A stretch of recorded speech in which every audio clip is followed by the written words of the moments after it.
ሁላችንም ባከበረን ከኃጢአታችንም በደሙ ባነጻን ለአባቱና ለቤተ መቅደሱ አገልጋዮች እንድንሆን ባደረገን በተሰቀለልን በደማልን 6666 ጊዜ በተገረፈልን በሞተልን የትንሣኤያችን በኩር በሆነው የሞት መድኃኒት በሆነው ባረገው በእግዚአብሔር አብ ቀኝ በተቀመጠው አማላጅ ሳይሆን ፈራጅ በሆነው በእግዚአብሔር አብ ልጅ በድንግል ማርያም ልጅ በኢየሱስ ክርስቶስ በሰላሙ ጌታ ስም ሰላም እላችኋለሁ። እንደምን አደራችሁ? እንደምን አደራችሁ? እንደምን አረፈዳችሁ? እግዚአብሔር ይመስገን ብለን አምላካችንን እግዚአብሔርን እንድናመሰግነው ስሙንም እንድንጠራ ስለፈቀደልን ክብርና ምስጋና ለስም አጠራሩ ይሁን። ጧት እንደምን አደራችሁ ሲባል ምን እንላለን? ከሰዓት እንዴት ዋላችሁ ሲባል ምን እንላለን? ማታ እንዴት አመሻችሁ ሲባል ምን እንላለን? ቀኑንም ሁሉ ማንን እናመሰግናለን? በቀናችን ሁሉ እግዚአብሔር እንድናመሰግን ስሙን እንድንጠራ ስለፈቀደልን ክብርና ምስጋና ለስም አጠራሩ ይሁን። እምነት ጨምርልን። የሉቃስ ወንጌል ምዕራፍ 17 ቁጥር 5 እስቲ ይህንን ቃል ሁላችሁም ተናገሩ። እምነት በሉ ጨምርልን። ይህ የትምህርታችን ርዕስ ነው። እግዚአብሔር በፈቀደ እግዚአብሔር በወደደልን ሰዓት እግዚአብሔር ትዕግስቱን በሰጠን ሰዓት እግዚአብሔር እስከ ጎበኘን ጊዜ ድረስ በዚህ ቃል ውስጥ አምላካችን እግዚአብሔር ያስተምረናል። የዚህ ትምህርት መሰረታዊ ዓላማ አዲስ እምነት እንዲኖረን ለማድረግ ሳይሆን ያለንን በእግዚአብሔር ላይ ያለንን እምነት እንዲጨምርልን ልመና የምናቀርብበት የትምህርት ርዕስ ነው። እምነት ጨምርልን ብሎ መጠየቅ ጸሎት ነው። ስለዚህ ይህንን ቃል የተናገሩት ከእርሱ ጋር በዋለበት የሚውሉ ባደረበት የሚያድሩ ቅዱሳን ሐዋርያት የጠየቁት ጥያቄ ነው። አሁን በዚህ ሰዓት ቃሉን ስንሰማ እግዚአብሔር ሲናገር የቃሉ ተቃራኒ የሆነው ጥንተ ጠላታችን ዲያብሎስ ደግሞ የሚረባንና የሚጠቅመንን ነገር እንዳንሰማ በሰማነው ልክ 30 60 100 ፍሬ እንዳናፈራ ከቤተ መቅደሱ እንድንወጣ የተለያዩ ቀስቃሽ ምክንያቶችንና ተልካሻ ምክንያቶችን እየደረደረ እንድንወጣ ያዘናልና አሁን በሰይጣን ቁጥጥር ስር ሳይሆን በመንፈስ ቅዱስና በእግዚአብሔር ቁጥጥርና አሰራር ውስጥ እንድንሆን ማን ይርዳን? እግዚአብሔር ሁላችንም ይርዳን። የትምህርታችን ርዕስ እምነት ጨምርልን ነው። ብዙዎቻችን ምናልባት እምነታችሁ ምንድነው ስንባል የኦርቶዶክስ ተዋህዶ እምነት ተከታይ ብለን እንናገር ይሆናል። ኦርቶዶክሳዊነት በቃል ብቻ የሚነገር ሳይሆን በስራና በተግባር የሚገለጥ ነው። ስለዚህ ደቀ መዛሙርቱም ሃይማኖታቸው ክርስቶስ ነው። ሃይማኖታቸው እግዚአብሔር ነው። ሃይማኖታቸው አማኑኤል ነው። ይሄንን ያውቃሉ። ነገር ግን ባላቸው ነገር ላይ የጎደላቸው ነገር እንዳለ ስለተረዱና ስላወቁ አንዳንድ ጉዳዮች ላይ እየጠየቁ አልሆን ሲላቸው ችግሩ የእምነት ጉዳይ እንደሆነ ስለተረዱ ጌታ ሆይ አሉ። ፊቱ ቀረቡና እምነት ጨምርልን አሉት። ምናልባት ጥያቄያቸው የእውቀት ጥያቄ አይደለም፣ የገንዘብ ጥያቄ አይደለም፣ የስልጣን ጥያቄም አይደለም። የብዙዎቻችን ጥያቄ ምድራዊ ነገር ላይ ያተኮረ እንጂ ሰማያዊ ጉዳይ ላይ ያተኮረ አይደለም። በስጋዊ ጉዳይ ላይ የተመሰረተ እንጂ በነፍስ ጉዳይ ላይ የተመሰረተ አይደለም። ብዙ ጊዜ ጥያቄ የምናቀርበው ወደ እግዚአብሔር ሲንመጣ ዋናውና ትልቁ ጉዳይ የእምነታችን ጉዳይ ሆኖ ሳለ የምንጠይቀው ጥያቄ የዳቦ ጥያቄ ነው፣ የእንጀራ ጥያቄ ነው። የዳቦ ጥያቄ የእንጀራ ጥያቄ መጠየቅ ኃጢአት ነው ማለት ግን አይደለም። የዕለት እንጀራችንን መቼ ስጠን? ዛሬ እንጠይቃለን። እሱን የዘወትር ጸሎታችን ነው። ይሄን መጠየቁ ግን እግዚአብሔርን ስንፈልገው እግዚአብሔርን ስናምነው እጁ ላይ ያለውን በረከት ፈልገን ብቻ መሆን የለበትም። እሱ ጋር ያለውን አሳ ፈልገን ብቻ መሆን የለበትም። የኛን ሕይወት የሚለውጠው አሳው አይደለም። የኛን ሕይወት የሚለውጠው ዳቦ አይደለም። መንግስቱንና ጽድቁን አስቀድሞ መፈለግ ነው። ይህንን በእምነት እንድናገኝ መረዳት ነው። ለዚህ ነው ሐዋርያው ቅዱስ ጳውሎስ ለዕብራውያን ክርስቲያኖች ምዕራፍ 11 ቁጥር 1 ላይ እንዲህ ይላል። እምነት ማለት ይላል ቅዱስ ጳውሎስ ተስፋ ስለምናደርገው ነገር የሚያስረዳን የማናየውንም ነገር እንድንረዳና እንድናውቅ የሚያስገነዝበን እምነት ነው ይላል። ምንድነው? እምነት ነው። ያላየነውን እንዳየን አድርገን እንድንቆጥር የሚያደርገን እምነት ነው። እምነት ዕውቀት አይደለም። እምነት የዋህነት ነው። በዕውቀት የእግዚአብሔርን ሐሳብ ማግኘት አይቻልም። ሃይማኖትን በዕውቀት መመርመር አይቻልም። ዕውቀትን ግን ሳይንስን ግን በእምነት መመርመር ይቻላል። አሁን የአምላካችን የእግዚአብሔር ሐሳብ ወደ ትልቁ ነገር እንድናድግ ነው። ለዚህ ነው እዛው ዕብራውያን ምዕራፍ 11 ቁጥር 6 ላይ ያለ እምነት እግዚአብሔርን ደስ ማሰኘት አትችሉም። እነዚህ ሁሉ አምነው ሞቱ ይላል መጨረሻ ላይ። የእግዚአብሔር ቅዱሳን የሆኑት እርሱን ሲያገለግሉ የኖሩት፣ በመጋዝ የተሰነጠቁት፣ በእሳት የተቃጠሉት፣ አንበሶች ጉድጓድ ውስጥ የተጣሉት እነዚህ ሁሉ አምነው ሞቱ ይላል። ምን ሆነው? ስንቱ አምኖ ነበረ ተብሎላቸው ክደው የሞቱ ሰዎች አሉ። አምኖ ከመካድ እግዚአብሔር ይጠብቃችሁ። ኧረ አሜን በሉ። አምኖ መካድ ከባድ እኮ ነገር ነው። ትላንትና ሲያገለግሉ ቅባት የነበራቸው አማኞች፣ ትላንትና ሲቀድሱ ቅባት የነበራቸው አማኞች አሁን ግን ክደዋል። ያጸጋቸው ከነሱ ተወስዷል። ባህሪያቸው ጎስቁሏል። ጸጋቸው ተገፏል። በትላንትና ቅባት የሚሰራ እግዚአብሔር የለም። በዛሬ ማንነት የሚሰራ እግዚአብሔር እንጂ። የትላንትና ታሪክ በጎ ከሆነ ለእግዚአብሔር መንግስት ጉዳይ ጥሩ ነው። በትላንትና ዝና፣ ትላንትና አገልጋይ ነበርኩ፣ ትላንትና አማኝ ነበርኩ፣ ትላንትና የኢየሱስ ቤተክርስቲያን አገልጋይ ነበርኩ በሚል በነበረ የሚሰራ እግዚአብሔር የለም። ስለዚህ እኛንም እግዚአብሔር ከሾመበት ምክንያት አንዱ በሕዝቡ ላይ ያለውን ያለማመን ችግር ለማስወገድ ነው። ዘላቂ መፍትሄ እንድናበጅ ወደ ትልቁ እና ወደ ዋናው ጉዳይ ላይ እንድትደርሱ ማድረግ ነው በእምነት። ዕውቀት እምነት ካልታከለበት ዕውቀት ብቻውን ባዶ ነው። አርዮስ ሊቀ ጳጳስ ነበረ፣ ዕውቀት ነበረው፣ ነገር ግን እምነት አልነበረውም።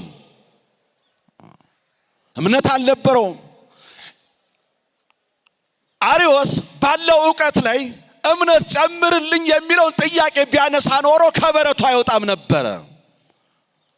ትላንትና ቀኑ ማን ነበረ?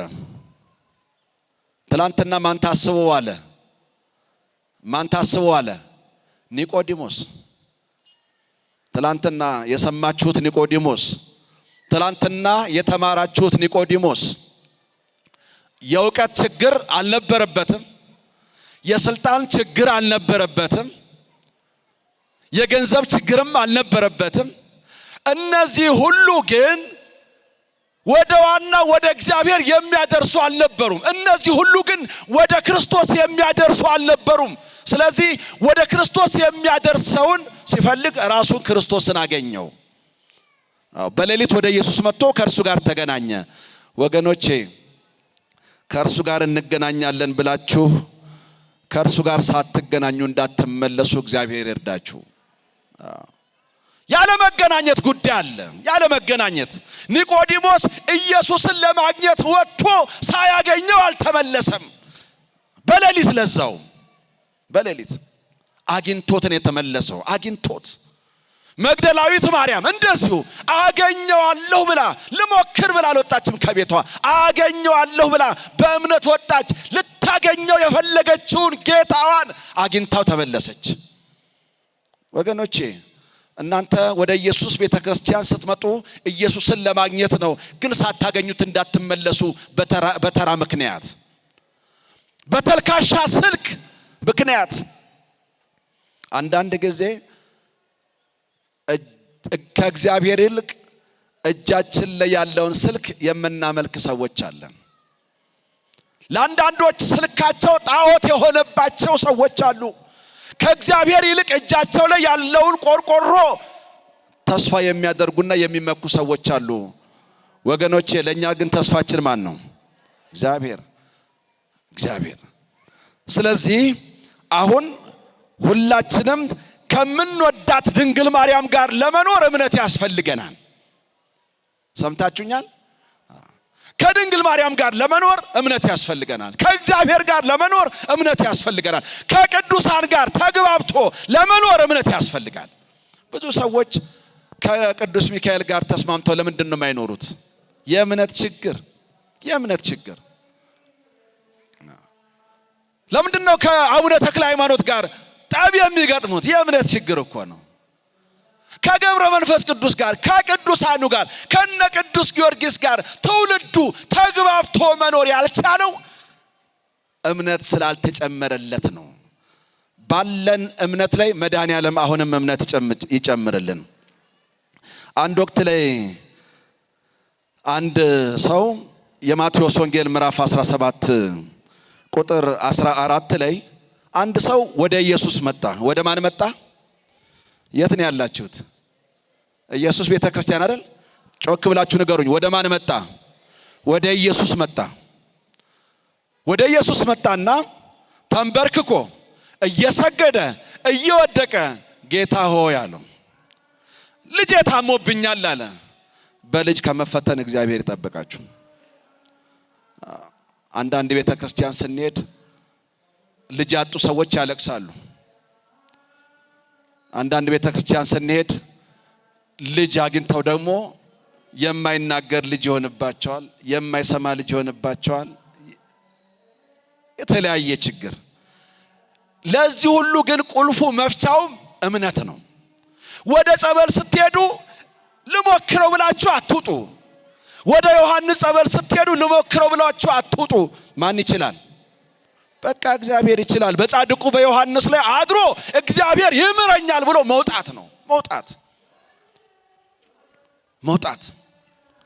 አምኖ ነው መውጣት። ሳታምኑ አትውጡ። አምኖ ነው መውጣት።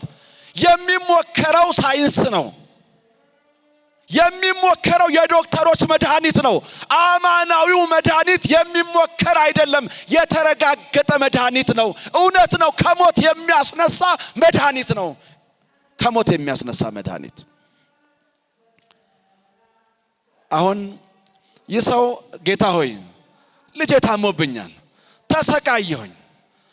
ተሰቃየሁ፣ ስራ መስራትም አልቻልኩም፣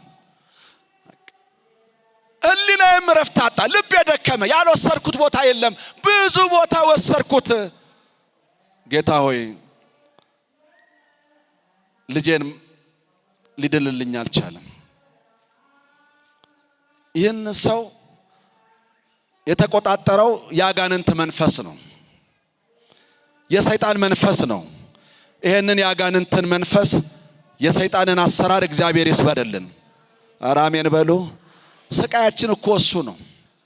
ጥንተ ጠላታችን እኮ እሱ ነው። የማያርፍ የማያደክም የኋላ ጠላት፣ የፊት ጠላት፣ የቀኝ ጠላት፣ የግራ ጠላት፣ ክፉ ጠላት ነው የገጠመን፣ ክፉ ጠላት። ወዲያውኑ ኢየሱስ ይህንን ክፉ መንፈስ የያዘውን አንዳንዴ እሳት ላይ ይጥለዋል፣ አንዳንዴ ውሃ ላይ ይጥለው ይሞክራል። ወዲያውኑ ገሰጸውና ውጣ አለው። ያ ክፉ መንፈስ ወዲያውኑ ወጣ ይላል። እግዚአብሔር የተመሰገነ ይሁን። አልወጣ ያለ አሁንም እኛ ጋም ተደብቆ ያለ ያልጮኸ እኮ ይኖራል። ይቅር በሉ ስንባል እምቢ የምንለው እኮ ሰይጣን እኛ ጋር አብሮ ስለሚሰራ እኮ ነው። ግልጹን እንነጋገር ከተባለ አንዳንድ ክርስቲያኖች፣ አንዳንድ አማኝ ነን የሚሉ የስም ክርስቲያኖች እባካችሁ ይቅር በሉ፣ እንደው ክርስቶስ ፍቅር ነው፣ እግዚአብሔር ፍቅር ነው ብለን ስንለምናቸው ረግጠው የሚሄዱ ባለማህተሞች አሉ። ክርስትና በእውነት የሚገለጥ ነው ብያችኋለሁ ቅድም። በተግባር የሚገለጥ ነው። በቃልና በአንደበት እኔ የኦርቶዶክስ ተከታይ ነኝ በማለት ወደ እግዚአብሔር መንግስት አትገባም፣ በስራ እንጂ። እምነት ብቻ የሚሉ አሉ። እምነት ብቻውን አያድንም። ምን ያስፈልገዋል? ስራ ያስፈልገዋል፣ ተግባር ያስፈልገዋል። ይህ በሌለበት አይሆንም። ተግባር ሰው ላይ ይቅርታ ሲጠየቅ እሺ ሲል ተግባር እኮ ነው። መጾት ሲባል በመጾት ተግባር እኮ ነው። የተራቡ ሰዎችን አብላ ሲባል ማብላት ተግባር እኮ ነው። ለዚህ ነው ጌታችን መድኃኒታችን ኢየሱስ ክርስቶስን የሰው ጌታ ሆይ ደቀ መዛሙርትህም ጋር እኮ ወስጄው ነበረ፣ ነገር ግን ሊፈውሱልኝ አልቻሉም አለ። ሪፖርት አቀረበ። አሁን አንተ በሰላም ወደ ቤት ሂድ አለው። በሽተኛ ልጅ ይዞ መጥቶ በጤነኛ ልጅ ይዞ ተመለሰ። ማን ይችላል? የተደረገላችሁ መስክሩ። ማን ይችላል? ያልተደረገላችሁ ደግሞ እግዚአብሔርን ዝም ብላችሁ ጠብቁት፣ ተስፋ አድርጉት፣ አትቸኩሉ። እግዚአብሔር በእናንተ ሰዓት፣ እግዚአብሔር በእናንተ ፕሮግራም፣ እግዚአብሔር በእናንተ ካላንደር እንዲሰራላችሁ የምትፈልጉ ሰዎች አይሳካላችሁም። ዝም ብላችሁ እግዚአብሔርን ጠብቁ። እግዚአብሔርን መጠበቅ ጊዜ ማባከን አይደለም። እግዚአብሔር ቢዘገይም የሚቀድመው የለም። ለዚህ ነው ሰቆቃወ ኤርምያስ ምዕራፍ 3 ቁጥር 27 ላይ ሰው ዝም ብሎ የእግዚአብሔርን ማዳን ተስፋ ያድርግ። የማንን ማዳን? እስቲ ሰው በሉ። ዝም ብሎ የእግዚአብሔርን ማዳን ተስፋ ያድርግ። እግዚአብሔር ጠብቁኝ ሲል ላይመጣ ጠብቁኝ አይልም። ሊዘገይ ይችላል። እግዚአብሔር በከመ ፈቀደ ይገብር ወበከመ ሀለ ይፈጽም። እግዚአብሔር እንደወደደ ያደርጋል፣ እንደወደደ ይፈጽማል። ስለዚህ ዝም ብሎ እግዚአብሔርን መጠበቅ። አሁን ይህ ሰው በሰላም ሄደ ወደ ቤቱ። ችግር ይዛችሁ መጣችሁ፣ ችግር ይዛችሁ እንዳትመለሱ ማን ይርዳን? በረዶ ሆናችሁ መጣችሁ፣ በረዶ ሆናችሁ አትመለሱ። እሳቱ ይንካችሁ። እሳቱ መንፈስ ቅዱስ እሳት ነው። እሳቱ መንፈስ ቅዱስ ይንካችሁ። እሳቱ መንፈስ ቅዱስ ሳይነካችሁ እንዲሁ እንደቀዘቀዛችሁ አትመለሱ። አሁን ያ ሰው ተሰናበተ፣ በሰላም ወደ ቤቱ ገባ። ሁላችንም በሰላም ወደ ቤታችን ያገባን። በሰላም ያ የታወከው ቤቱ ተስተካከለለት። ያ አልረጋጋ ያለው ልጁ ተረጋጋለት። እሳት ላይ ሳይወድቅበት ደረሰለት ጌታ። ለሁላችን መድኃኔዓለም ይድረስልን። አሁንም እኮ ወደ እሳት የሚጥሉ ብዙ ጉዳዮች አሉብን። ብዙ ጉዳዮች ወደ እሳት የሚገፉን ብዙ ነገሮች አሉ። ወደ ውሃ የሚገፉን ብዙ ነገሮች አሉ። ወደ ባህር እንድንሰጥም የሚገፉን ብዙ ነገሮች አሉ። ወደ ጨለማ እንድንወድቅ ብዙ የሚገፉን ጉዳዮች አሉ። ማን ይድረስልን? አሁንም እኮ ኢትዮጵያ እሳት ላይ እኮ ነው ያለችው። እሳት ላይ ነው ያለችው ኢትዮጵያ። ዳሩ ላይ እሳት አለ፣ መገዳደል አለ፣ ጦርነት አለ፣ ረሃብ አለ፣ ቸነፈር አለ፣ በረዶ አለ፣ ቸነፈሩ አለ። የመሬት መደርመስ አለ። ይሄ ሁሉ እሳት ነው። ይሄንን እሳት ማን ያጥፋው? በሰማይም በምድርም ብቸኛው መፍትሄ እርሱ ጋር ብቻ ነው ያለው። እርሱ ጋር ብቻ ነው። እዛ ጋር ጦርነት። በጣም የሚገርመው እቤታችን ያለው ቴሌቪዥን እንኳን የሚያረጋጋን አይደለም እኮ። ስንከፍት ጦርነት ነው፣ ስንከፍት ሞት ነው። እግዚአብሔር ቤት ስንመጣ ብቻ ነው እኮ የተረጋጋ ነገር ያለው። እግዚአብሔር ጋር ስንመጣ ብቻ ነው ሰላም ያለው። እግዚአብሔር ጋር ስንመጣ ብቻ ነው ወንጌል ያለው፣ ፍቅር ያለው። ስንወጣ ችግር አለ። የችግሩ መፍትሄው ቁልፉ ያለው ኃያላን መንግስታት ጋር አይደለም። ማጋር ነው? እግዚአብሔር ጋር ነው። አሁን ደቀ መዛሙርቱ ወደ ኢየሱስ ክርስቶስ መጡ። ጌታ ሆይ አሉት፣ እኛም እኮ ይህንን ክፉ መንፈስ ውጣ ብለነው አዘነው ነበረ፣ ሊወጣልን አልቻለም። ምንድነው ምክንያቱ አሉት። ምንድነው ምክንያቱ ንገረን አሉት። ብቻቸውን ጠየቁት። እሱም ስለ እምነታችሁ ማነስ ነው አላቸው። ስለ ምናችሁ ማነስ? አቤት። አንደኛው የእምነት ማነስ ገጥሟቸዋል። አሁን የደቀ መዛሙርቱ ችግር የእምነት ማነስ ችግር ነው ማለት ነው። የእምነት ማነስ ችግር ገጥሟቸዋል ደቀ መዛሙርቱ። ለዚህ ነው እኮ ጌታ ሆይ አሉ፣ ምን ጨምርልን? እምነት ጨምርልን። ይሄን ጉዳይ ለመፍታት እምነት ጨምር። አንደኛው የእምነት ማነስ አለባችሁ አላቸው። ንገሩኝ፣ የምን ማነስ? የእምነት ማነስ። ሁለተኛ አልጸለያችሁም አላቸው። ስለዚህ የጸሎት ችግር ገጥሟቸዋል። የምን ችግር? የጸሎት ማጠር። ሶስተኛው ጾም። አንደኛ እምነት፣ ስሙኝ በደንብ። አንደኛ እምነት፣ ሁለተኛ ጸሎት፣ ሶስተኛ ጾም። አሁን ጾም አያስፈልግም ለሚሉ እለ ከርሶሙ አምላኮሙ፣ ሆዳቸው አምላካቸው የሆነላቸው ሰዎች፣ ጾም አያስፈልግም ለሚሉ ሰዎች ጌታ ግን ምን አለ? ደቀ መዛሙርቱን ጾሙ አላቸው። እኛ የማን ደቀ መዛሙርት ነን? የእግዚአብሔር የጌታ ደቀ መዛሙርት ነን። እሱም ሲጀመር ጾሙ ያለው 40 ቀን 40 ሌሊት ጾሞ ነው። ጾመኛ ለመባል እኮ አይደለም ኢየሱስ የጾመው። ለተሪዮ እኮ አይደለም ኢየሱስ የጾመው። እርሱ ጾሞ ጸልዮ አጋንንትን ድል እንዳደረገ እናንተም ብትጾሙ ብትጸልዩ አጋንንትን ድል ታደርጋላችሁ፣ አርስተ አጣዊ የተባሉትንም ድል ታደርጋላችሁ ነው። ስለዚህ አሁን በጾማችን እኛስ ምንድነው ድል የምናደርገው ነው? ምንድነው ድል የምናደርገው ነገር? አጀንዳ ይዘን ነው መጸለይ ያለብን እኮ። አጀንዳ ይዘን ነው መጾም ያለብን፣ የሆነ ነገር ለመስበር። ክፉ የዝሙት መንፈስ ካለ ያንን የዝሙት መንፈስ ሰብሮ ለመጣል፣ የስርቆት መንፈስ ካለ ያንን የስርቆት መንፈስ ሰብሮ ለመጣል፣ የጥንቆላ መንፈስ ካለ ይሄንን የጥንቆላ መንፈስ ሰብሮ ለመጣል አጀንዳችን ይሄ መሆን አለበት። ኢየሱስ የሞተው አጀንዳ ኖሮት ነው። አጀንዳ ኖሮት። አጀንዳው ምንድነው? ሞትን ራሱን ድል ማድረግ። ሰምታችሁኛል? ማንን ድል ማድረግ? ራሱ ሞትን ድል ማድረግ። ራሱን ሞትን ድል ለማድረግ ነው። በዓላማ ነው 3 ቀን 3 ሌሊት በመቃብር ያደረው። 3 ቀን 3 ሌሊት ይህንን አከናውኗል ጌታ። ስለዚህ ስትጾሙ ስትጸልዩ ዓላማ ይኑራችሁ፣ ግብ ይኑራችሁ። ግቡ ምንድነው? ልማድ 40 ቀን ስለሚጾም 55 ቀን አምናም ስለጾምን ዘንድሮ መጾም ስላለብን እሱ ከሆነ ትክክል አይደለም። እሱ ከሆነ ዓላማው ትክክል አይደለም። ተቀላቀለ፣ ባህልና ሃይማኖቱ ተቀላቀለብን። እንለየው። ጾም ልማድ አይደለም፣ አምልኮ ነው እኮ። ጾም አምልኮ ነው። ሰው ሊያስቀረው የሚችለው ጉዳይ አይደለም። ጾም ዶግማ ነው።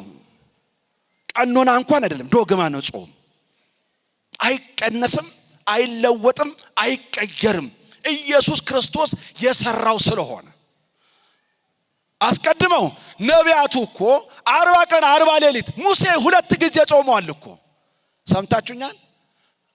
40 ሲደመር 40 ስንት ነው? አቤት 40 ሲደመር 40 ስንት ነው? 80። እኛ አሁን ሙሴ 40 ቀን 40 ሌሊት ሲጾም አጀንዳ ነበረው፣ ዓላማ ነበረው። በጾሙና በጸሎት ከእግዚአብሔር አንድ የሚያገኘው ነገር እንዳለ አስቧል። ማግኘት እንዳለበት በእምነት አውቆታል። ምን አገኘ? 40 ቀን 40 ሌሊት ከጾመ በኋላ 10ቱ ትእዛዛት ያለበትን የቃል ኪዳኑን ታቦቱን ምን አለ? ተቀበለ። በእምነት ተቀበለ። ኤልያስ 40 ቀን 40 ሌሊት ጾሟል፣ በእምነት ጾሟል። ለምንድን ነው የጾመው? አንድ ዓላማ አለው። አንድ የሆነ ግብ አለው። አንድ ጎል አለው። የረሃብ አድማ አይደለም ጾም። ስለዚህ 40 ቀን 40 ሌሊት ጾመ። ኤልያስ አረገ።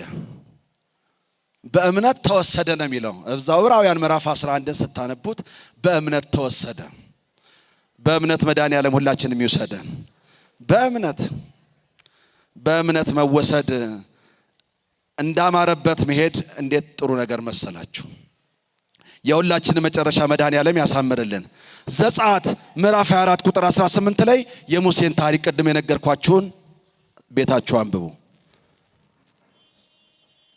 የዘጸአት ላይ ምዕራፍ 34 ቁጥር 28 ላይ እንደዛው የኤልያስን አንደኛ ነገሥት ምዕራፍ 19 ቁጥር 8 ላይ ስለዚህ በእምነት ያደጉ ሰዎች አሉ። አሁን አብነት እናንሳ። ሁላችሁም ሙሴን ታውቁታላችሁ።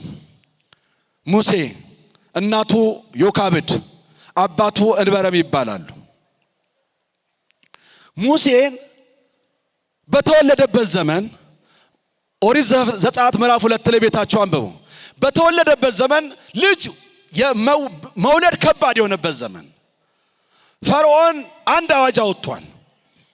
ወንድ ሲወለድ ወደ ባህር ይጣል፣ ወንድ ሲወለድ ይገደል ብሎ አዋጅ አውጥቷል። በዚህ በጦርነት ዘመን ውስጥ፣ በዚህ በሞት ዘመን ውስጥ፣ በዚህ በፍዳ ዘመን ሙሴ ተወለደ። ሙሴ ከተወለደ ሲወለድ ያው ሰዎች እየመጡ እንዳይጠይቁት ዘጋች፣ ደጇን በሯን ዘጋች።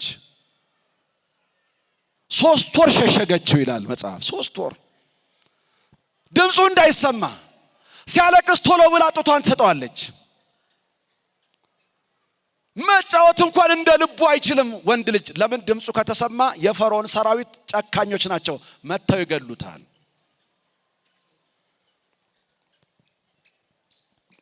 3 ወር ከሸሸገችው በኋላ ግን አልቻለችም። ወሬውም እየተሰማ አንዳንድ ሰዎች ጋርም እየደረሰ መሆኑን ስትሰማ አንድ ነገር አሰበች። ዓይኔ እያየ ወስደው ከሚገሉብኝ ራሴ ወስጄ ወደ ባህር ልጣለው አለች። የገዛ ልጇ ላይ እናት ጨከነች። ምን ታርገው? ዓይኗ እያየ ወስደው ለጉማሬ ከሚሰጡባት፣ ለዘንዶ ለአዞ ከሚሰጡባት ብጥለው ይሻለኛል አለችና ሳጥን አዘጋጀች። ታላቅ እህት አለችው ማርያም የምትባል ታላቅ እህት። እቺ ማርያም የምትባል ታላቅ እህት ሳጥን አብረው ሰርተው ምን ብለው ለ3 ወር ሕፃን የሚሆን አዘጋጁና ያንን ሳጥኑን በጭቃ ቀቡት፣ በቅጥራን ለቀለቁት። ከዚያ በኋላ ያንን የሚያምረውን ሙሴ ሳጥን ውስጥ አስገቡትና ወደ ቀይ ባህር ወስደው ጣሉት። ወደዛ ባህር ኤርትራ ወስደው ቀጤማ መካከል ጣሉት። ማንም ሳያቸው ጥለውት ወደ ቤታቸው በሰላም ተመለሱ። እናት ልጇን ጥላ ወደ ቤቷ ገባች። እህት ደግሞ ወንድሟ ነገር አሳስቧት አፋፍ ላይ ቆማ ደግሞ ትመለከታለች። 6 ወር እንኳን የእናቱን ጡት ጠብቶ ያልጠገበ ሕፃን ሙሴ፣ እናቱ ገና አይተው አቅፋው ያልጠገበችው ከደረቷ ላይ ከሞቀው ደረቷ ላይ ተላቆ ሳጥን ውስጥ ገባ። ምንም አየር ማስገባት በማይችል ሳጥን ውስጥ ትል እንኳን ገብቶ እንዳይጎዳው ጊልጥ ገብቶ እንዳይነክሰው ብላ ዙሪያውን አፍና አስገባቸው። በጣም የሚገርመው ጥላው ከሄደች በኋላ ግን እናቱ በሰላም ቤቷ ትተኛለች።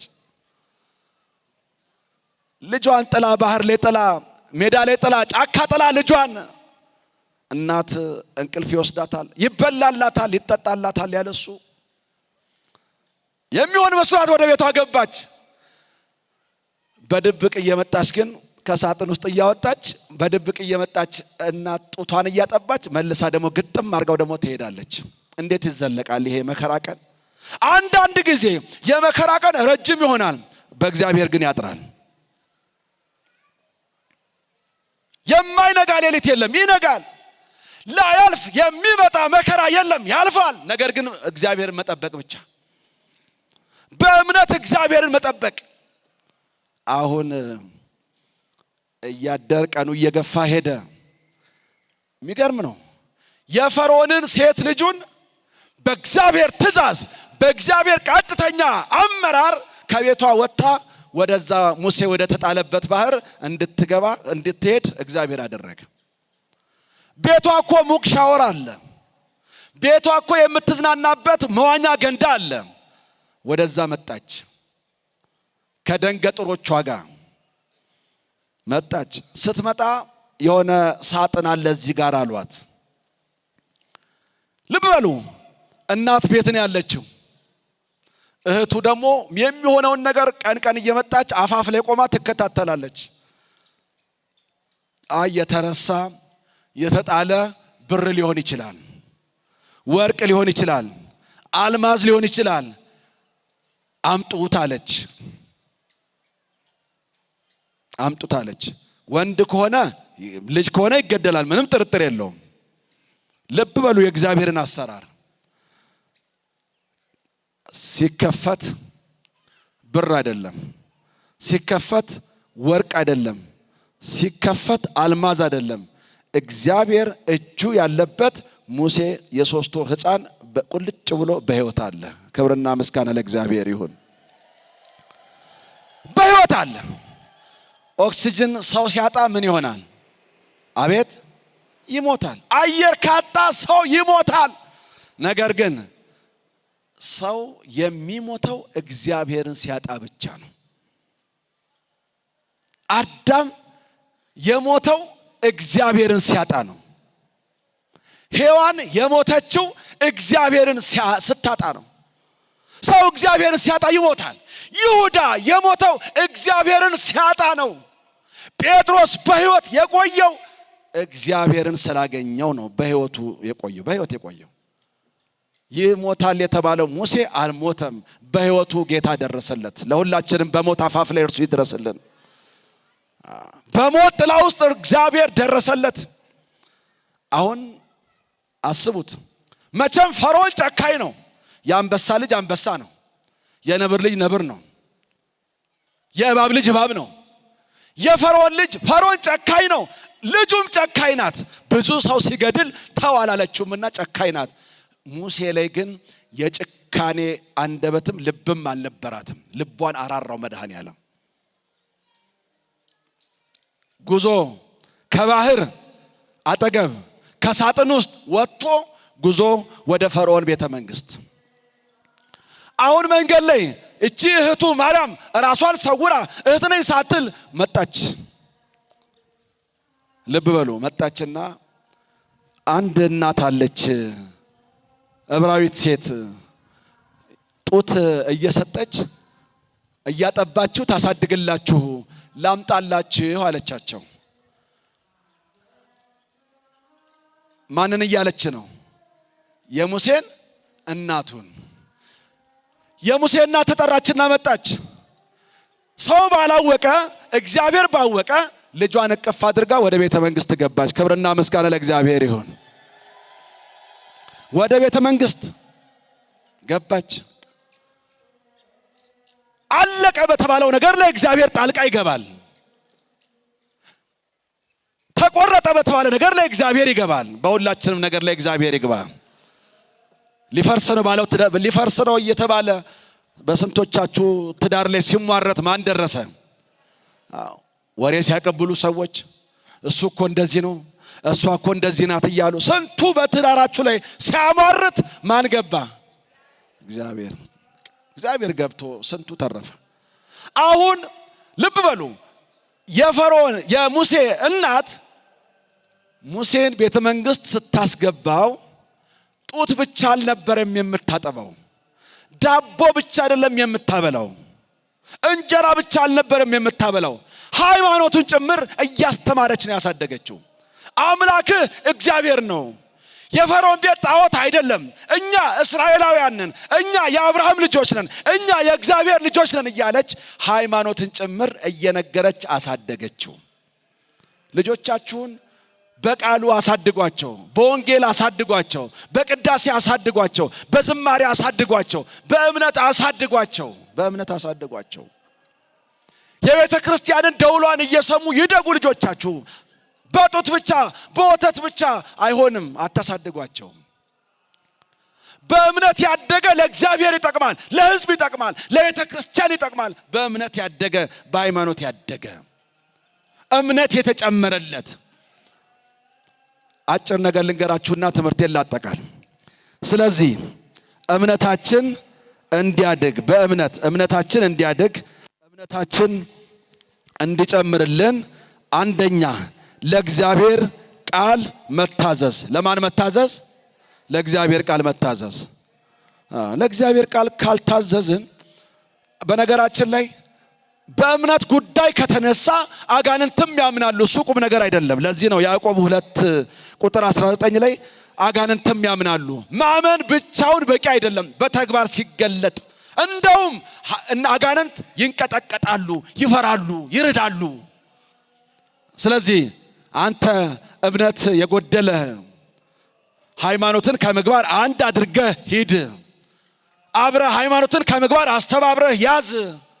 ሐዋርያው ቅዱስ ያዕቆብ የሚለው ይሄ ነው። ስለዚህ አንደኛ እምነት እንዲጨመርልን ለእግዚአብሔር ቃል መታዘዝ። ለማን ቃል ንገሩኝ ሁላችሁም?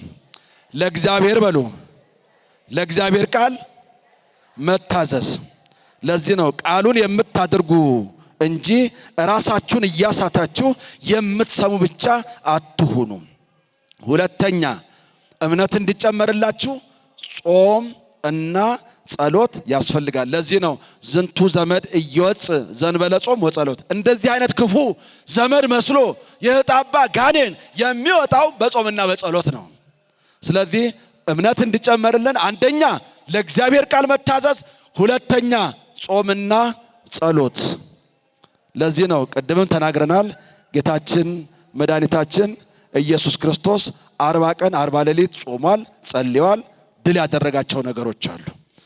እነ ሙሴ፣ እነ ኤልያስ፣ ሌሎችም ብዙ ቅዱሳን ጾመው እግዚአብሔርን አስደስተዋል። ስለዚህ እኛም ከእግዚአብሔር ጋር አንድ ለመሆን በእምነት እንድናድግ እምነት እንዲጨመርልን የቅዱሳን አምላክ የቅዱሳን አባት ልዑለ ባሕሪ ንጹሐ ባሕሪ ቅዱሰ ባሕሪ እግዚአብሔር ሁላችንም ይርዳን። ይቆየን። ስብሐት ለእግዚአብሔር።